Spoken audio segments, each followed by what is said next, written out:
Okay, I hope this is the last one. I hope we can knock all this out. And this last one, I told you it was complicated and long.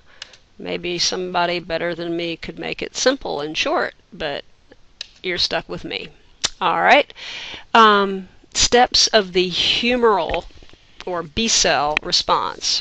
If you'll remember where we left off, this is we're looking at the acquired immune response, and that means that immune response that is going to be with you for the rest of your life. It's very, very specific, and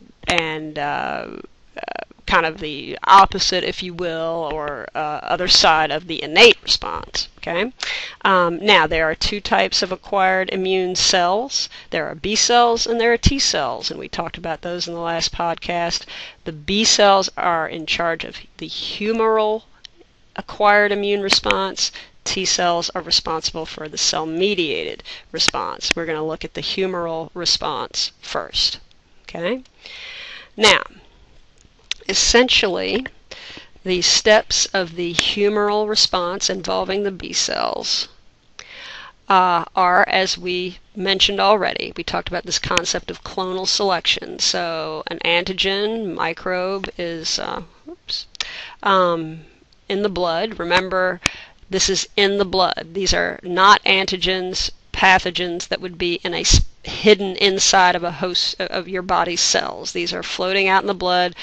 B cell might see them. If this B cell sees these antigen molecules, it's not going to do anything because it does not have the right receptors.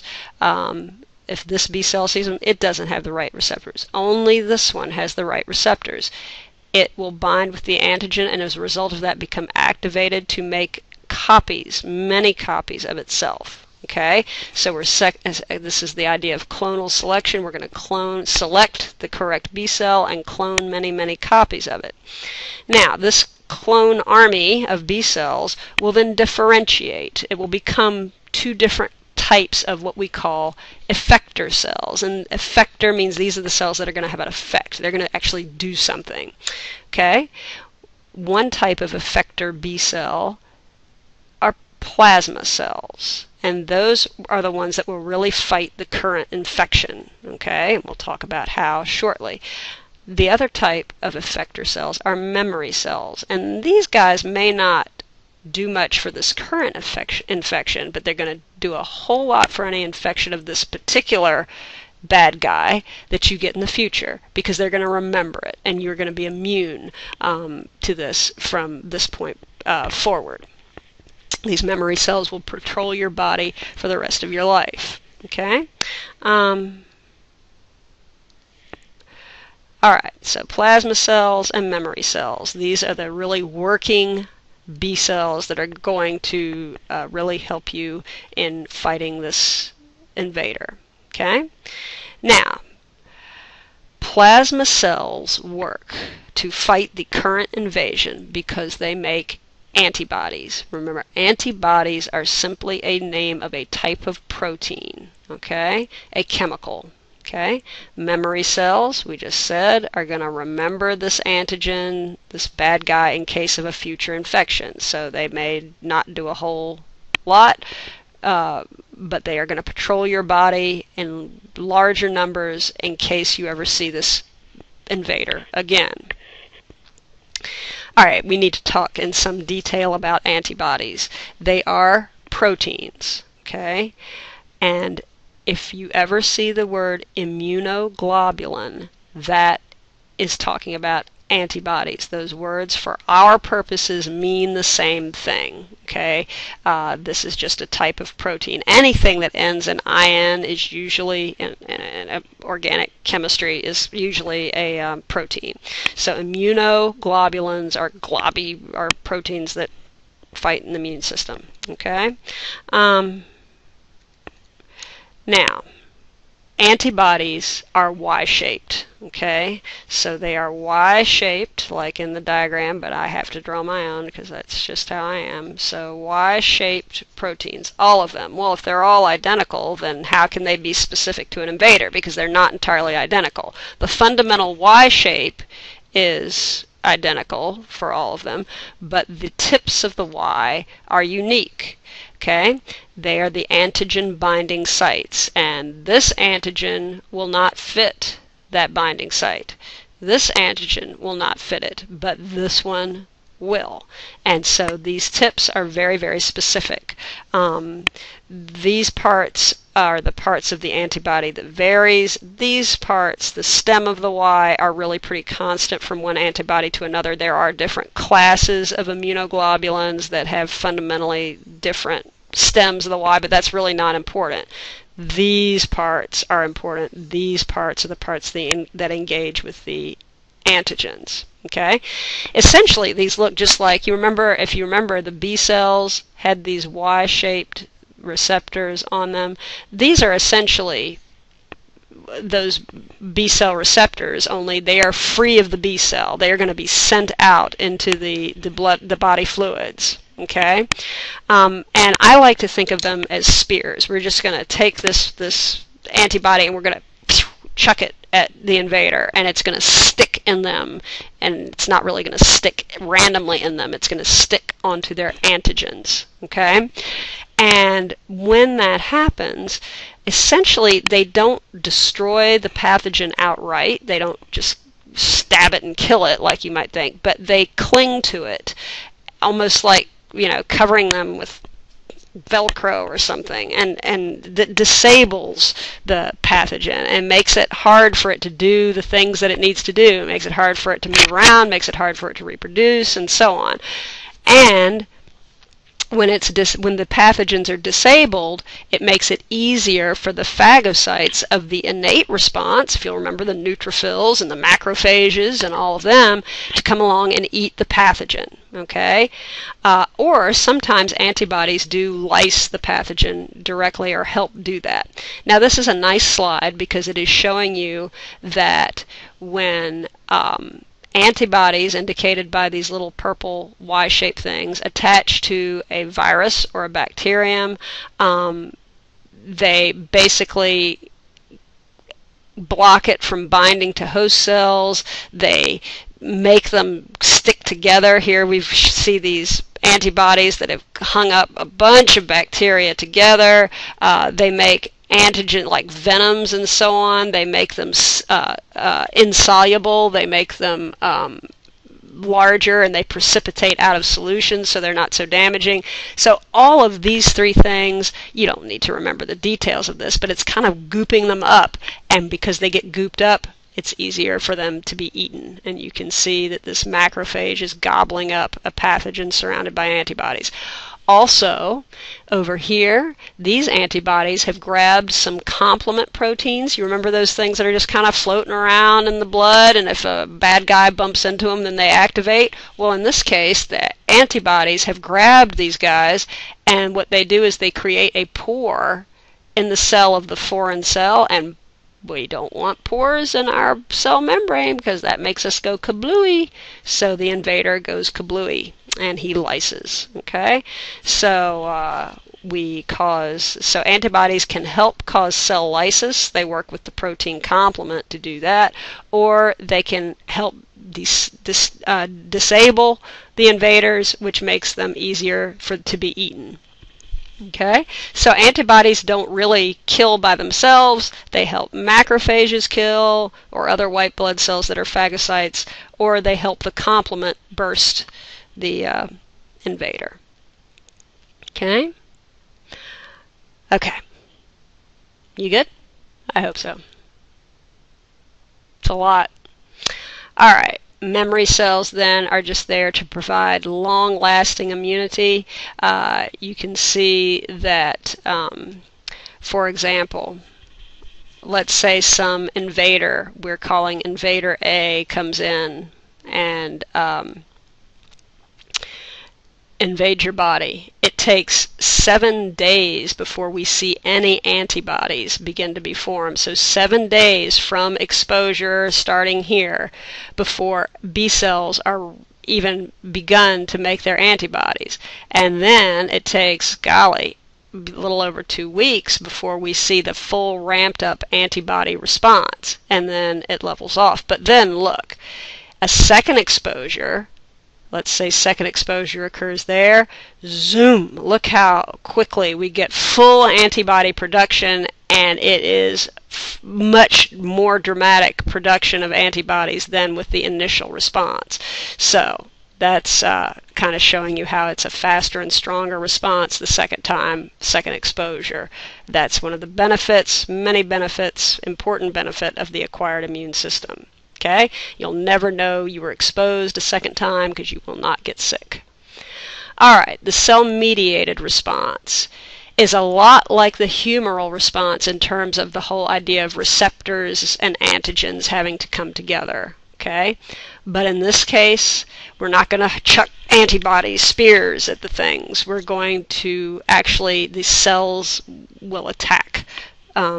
White blood cells will attack themselves. And another difference is that the target cells this time are not pathogens, but self cells, your body cells that are infected with pathogens or that may be cancerous. Okay?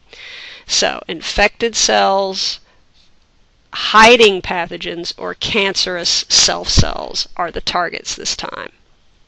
So here are the steps. Okay? First thing we have to be able to do if we are any white blood cell, but let's focus on T cells, is telling self from non-self. Okay? This term, you ought to know it. MHC markers. It is just a type of ID marker on cells. Okay? So, a cytotoxic or killer T cell, these are the cells that are going to be attacking the infected cells, has to detect an infected self cell. The cell right here, my body, is hiding a pathogen. How can the T cell tell it? Okay?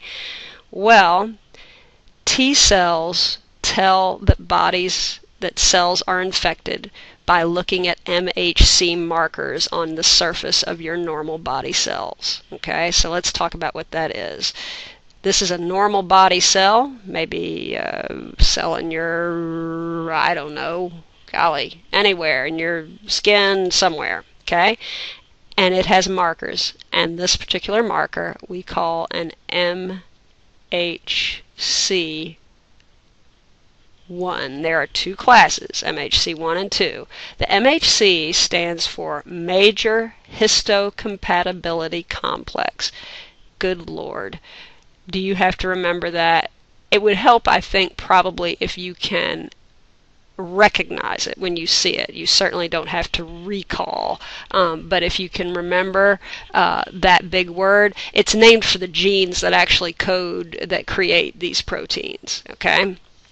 But these are self-ID markers, and they are unique for each individual, and there are two types. We've said MHC1 and MHC2. MHC1 markers are found on almost all, for our purposes, all normal body cells. They are found on all of them.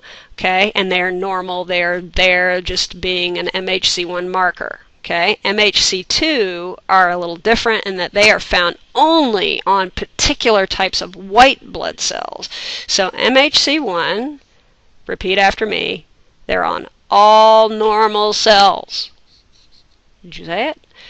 MHC2, found on only certain white blood cells. And they are all identifiers. They are all ID markers. Okay?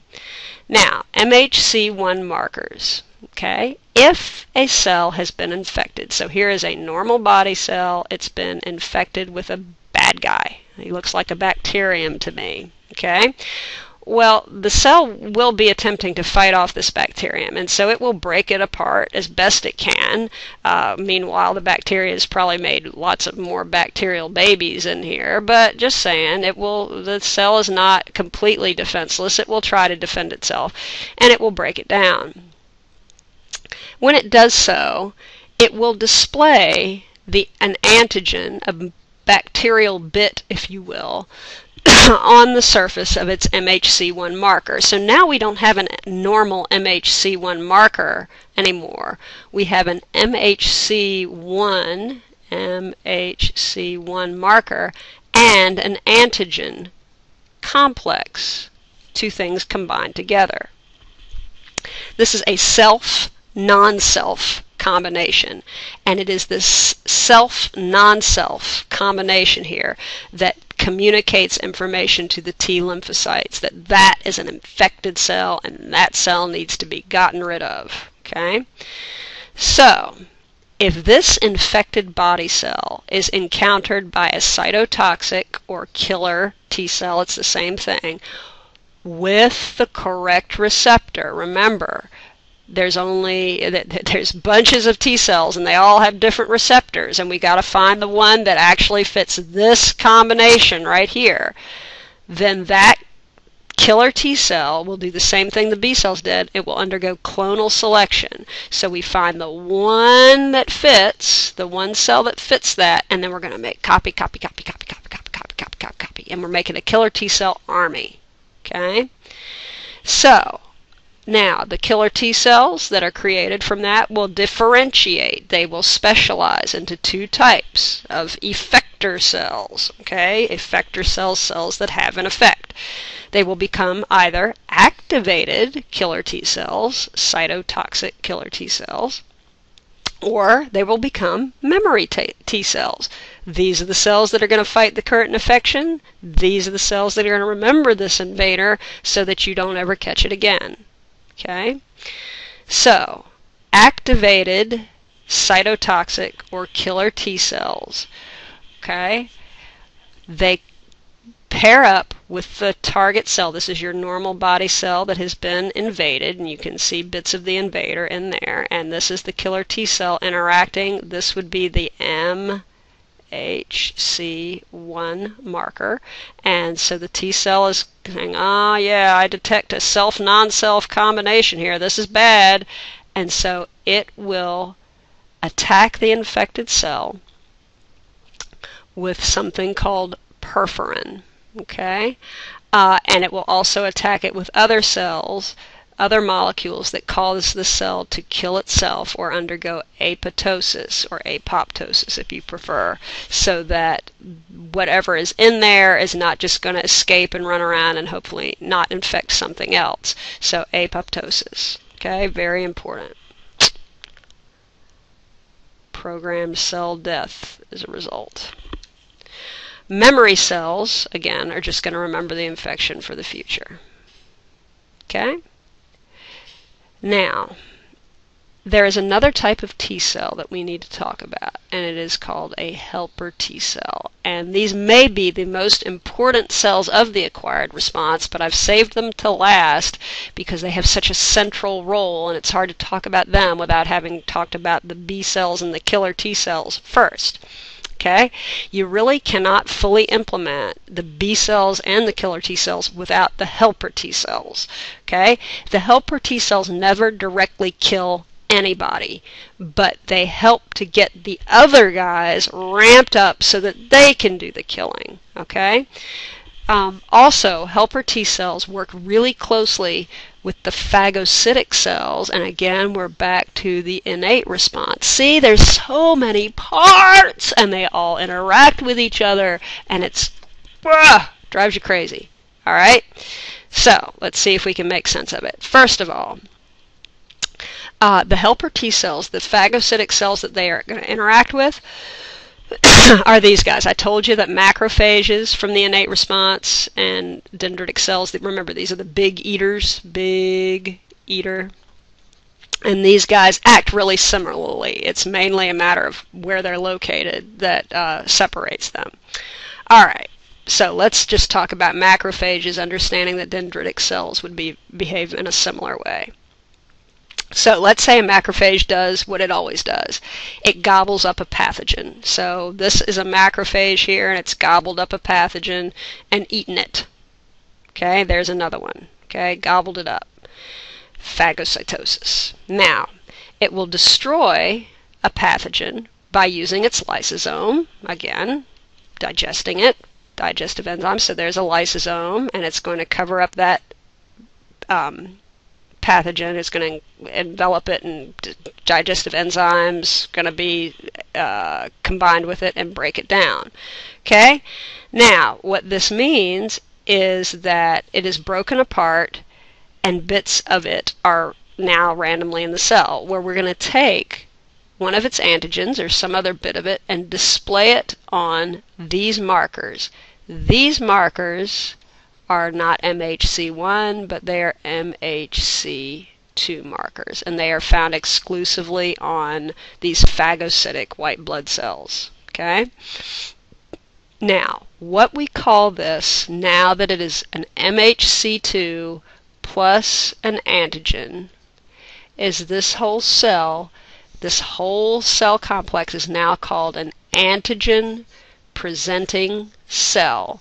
It's presenting antigens. I want you to think of this macrophage. He's the big eater. He's got a big M on his chest. He's got a super M on cape on his back, and he's the superhero, and he thinks he is hot spit, and he has eaten this bacteriophage, and he is like, woohoo! I have eaten it. I have won. And he is going to do his obnoxious victory lap around your body. And while he is doing so, he is waving his little victory flag, which is the MHC2 antigen complex. He has now become an APC, an antigen presenting cell. Okay? So, MHC2 with an antigen only found on these phagocytic white blood cells. Self, non-self complex. This complex is going to allow really important recognition of the invader to occur. Okay, even though it's been destroyed. We destroyed this invader here, okay? But even though it's destroyed, we're going to still recognize it from that. Now, here's how the helper T cells come into it. A helper T cell with the correct receptor for the, remember now this is an MHC2 antigen complex, so helper T cells are going to be combining with MHC2 and antigen markers, okay? The one that fits has got to meet up with the antigen presenting cell, which is being shown here. This is the APC, this is the helper T cell, and it's got to meet up with the and recognize correctly, all right, the APC. Now, when it does, this helper T cell is going to undergo clonal selection. This is an idea we see again and again. It is going to make, it has been selected, and now it's going to clone itself and make a helper T cell army. And chemicals that the macrophage produces called cytokines, we see that written right there, cytokines, okay, are actually going to invigorate this thing and help it do this. So this thing is actually helping the helper T cell make copies of itself. Okay? And so now we're doing clonal selection. We're making piles and piles and piles of helper T cells that are all identical and will all recognize this type of MHC2 antigen complex. Okay? Now, this helper T cell army that has just been made, and it's being shown right here, is going to also secrete cytokines. So this guy is secreting cytokines to help this guy make more of himself, but in turn these guys are all secreting cytokines, and there they are, and the more of them there are, the more of the cytokines they'll make, and those cytokines interact with B cells and killer T cells to make them make many, many copies of themselves so that we can really ramp up and magnify this response in enormous, important ways. Okay? So the cytokines in that are very, very important, as are the helper T cells. Okay? Now, helper T cells can also interact directly with B cells that have consumed, that have interacted with that target pathogen. Okay? I keep hitting my...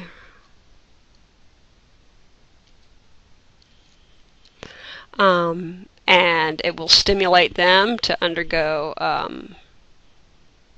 further magnification of clonal selection and so on, and help them create more plasma cells and memory cells and so on. But really what the bottom line here is this: without the helper T cells, the responses of both the killer and the B cells would be diminished severely. Okay? And what I'd like you to see is this. Okay? This is a great synoptic diagram. I'll try to remember to run off copies of this to give to you when I see you in class. So you've been exposed to an antigen for the first time, pathogen with its antigens on its surface. It gets engulfed by phagocytes, okay? And this, in turn, these form APCs, antigen-presenting cells, that activate helper T cells, okay? Now, helper T cells will then secrete cytokines that stimulate cytotoxic T cells to become crazy active and give rise to those effector cells that we already learned about. They also secrete cytokines that encourage B cells to proliferate and become those effector cells that we've learned about. Okay? So that's a really, really important central position of this helper T cell. All right?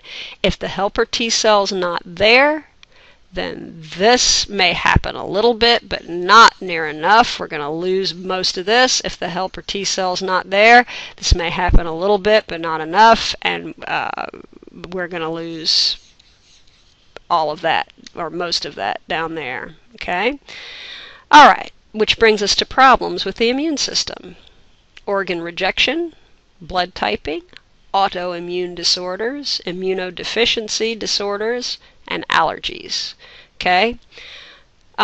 Just real quickly, we'll talk more about this in genetics, but different blood types, type A, type B, type O, type AB, are different blood types because they have different antigens on their surfaces. Okay? If you're a type A person, your immune system recognizes these, but does not recognize those. And on here, there's nothing to recognize at all. Okay? So this means as a type A person, you can get blood from another type A person because your body will recognize that, but you can't get type B from anyone, and you can't get type AB because your body will not recognize the B antigens. You can get type O because there's no antigens to cause a response. Okay, so we'll talk more about blood typing, but that's kind of the gist of why you have to make sure if you get blood, you get your right type, or else you will activate your immune response, and it will cause nasty, nasty things to happen with all of that foreign blood that's in your body. Okay? Autoimmune disorders are when your body's immune system, auto means self, autotroph is self-feeding, autoimmune means the immune system is attacking the self, your own cells. Examples are lupus and rheumatoid arthritis. In this case, the immune cells are attacking the cells of the joints and causing severe pain and well, obviously not a good thing. Immunodeficiency is when your immune system cannot fight off things that it ought to be able to fight off. AIDS is an acquired immune deficiency syndrome. It is caused by a virus called HIV, and it destroys helper T cells. This is in the green as a helper T cell. All of these things are virus particles that are emerging out of this helper T cell. And basically what it does, HIV destroys helper T cells, so we are taking that very important pivotal unit out of our immune response, and then things that normal healthy people never get sick and die from kill people with AIDS because they have no immune response to fight them.